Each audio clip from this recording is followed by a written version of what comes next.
کچھوا اور خرگوش۔ ایک دفعہ کا ذکر ہے کہ ایک جنگل میں ایک کچھوا اور خرگوش رہتے تھے۔ خرگوش کو اپنی رفتار پر بہت فخر تھا۔ اس نے ہمیشہ کچھوے کا اس کی سست روی کا مذاق اڑایا۔ ایک دن بات چیت میں خرگوش نے کچھوے سے کہا کہ وہ ریس میں حصہ لے۔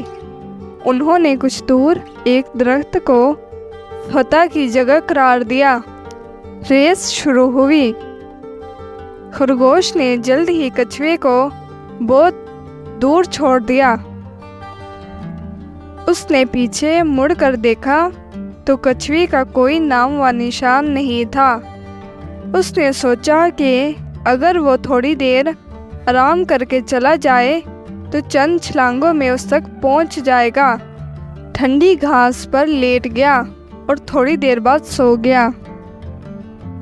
اسی دوران کچھوا آہستہ آہستہ خرگوش کے پاس سے گزرا اور دیکھا کہ خرگوش میٹھی نیند سے لطف اندوز ہو رہا ہے۔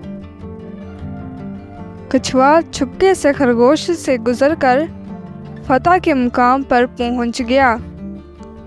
جب خرگوش نیند سے بیدار ہوا تو اس نے سوچا کہ کچھوا ابھی بہت دور ہے، چنانچہ وہ اپنی پوری طاقت کے ساتھ جتنی تیزی سے ہو سکتا تھا بھاگا۔